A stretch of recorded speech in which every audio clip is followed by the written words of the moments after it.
Written in voice, inscrit dans la voix posée au bord du cœur. Un nouvel épisode chaque lundi et qui sait, peut-être que d'un mot naîtra une lumière. Bienvenue dans Written in voice, inscrit dans la voix. Inscrit dans ce qui vibre, ce qui cherche, ce qui ne peut plus se taire. Ce podcast, je l'ai créé parce qu'il n'y avait plus d'espace pour ça pour moi. Dire ce qui est vrai, sans masque, parler depuis ce qui brûle, partager ce qui souvent reste enfoui. J'ai commencé cette série avec un thème central, les émotions vraies. Celles qui traversent le corps, la voix, la mémoire. Pas les émotions apprises, celles qu'on affiche pour rester acceptables, mais celles qu'on ressent malgré soi, celles qu'on tait depuis trop longtemps. Et si je fais ça, c'est parce qu'il m'est devenu impossible de vivre autrement. Parce que j'ai besoin d'un endroit nu où je peux être sans me justifier.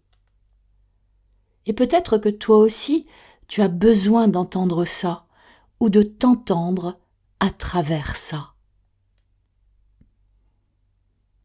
On parle tout le temps d'émotions, mais est-ce qu'on sait encore ce que c'est ? Le mot vient du latin emovere, ce qui met en mouvement. Une émotion, c'est ce qui secoue, ce qui précède les mots, ce qui déborde. Mais il y a les émotions vraies et les émotions fausses. Les vraies sont brutes, parfois incohérentes, mais elles disent quelque chose de profond, de vital. Les fausses sont des reflets, des gestes appris, des automatismes sociaux. Et dans cette norme, on a appris à feindre, à ajuster nos visages, à sourire au bon moment, à pleurer en silence, à dire « ça va » quand tout en nous dit non.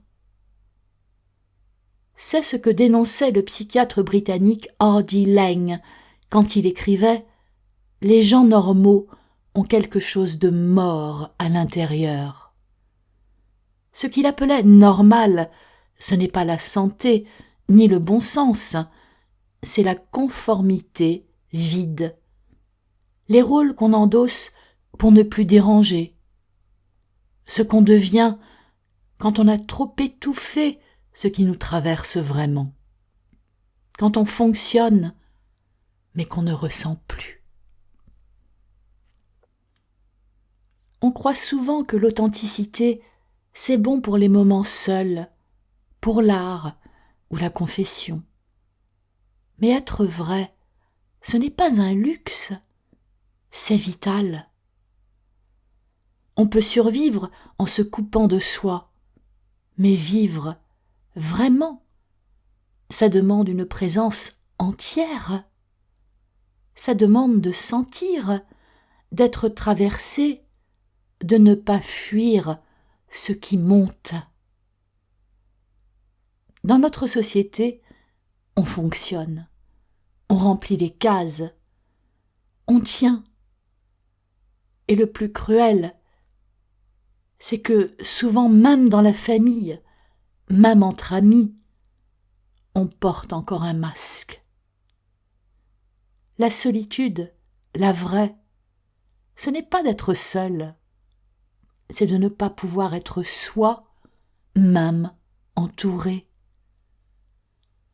Comme l'a écrit Simone Veil, philosophe française, radicale, inclassable, qui a pensé la souffrance, la justice et la vérité avec une intensité rare. L'attention est la forme la plus rare et la plus pure de la générosité. Mais qui nous écoute vraiment ? Qui nous regarde vraiment ?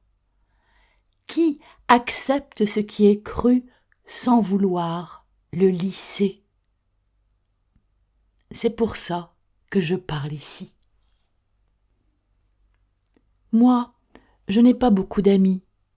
On les compte très largement sur les doigts d'une main. Et dans la vie quotidienne, les occasions d'être vrai sont rares. Alors ici, je laisse les gens entrer dans mon intimité, pas pour m'exposer, mais pour peut-être éveiller ceux qui se retrouvent dans ce que je dis, pour les soutenir. Et parce que, pour moi, c'est une manière de rester vivante.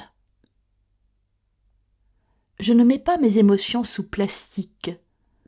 Je ne les maquille pas. Je les laisse passer, même si elles sont laides, même si elles font peur. Albert Camus disait « La vraie générosité envers l'avenir consiste à tout donner au présent. » Alors, je donne ce que j'ai, maintenant, sans réserve.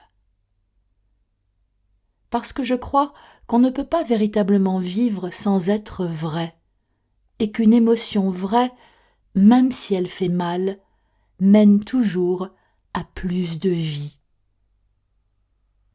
Comme l'a écrit le psychologue américain Carl Rogers, celui qui a inventé l'approche centrée sur la personne, une thérapie fondée sur l'authenticité, l'écoute vraie et le respect absolu de l'autre. Ce qui est le plus personnel est aussi ce qui est le plus universel. C'est pour cela que je parle. C'est pour cela que je fais ce podcast. Je ne sais pas encore où ce chemin me mènera. Mais pour le moment, je reste ici, dans la voie, inscrite, vivante. Et peut-être que dire sa propre vérité, c'est enfin habiter sa vie, ne plus se mentir. C'est un acte de liberté profond. C'est une façon de se relever, même sans lumière, de dire « je suis encore là ». Même seul, même avec mes douleurs, même sans décor. Et peut-être qu'il n'y a pas de vérité plus grande que celle qu'on ose dire sans savoir si elle sera reçue. Ici, je n'attends pas forcément de réponse, mais je tends une voix. Et peut-être qu'en l'entendant, tu te sentiras un peu moins seul, toi aussi.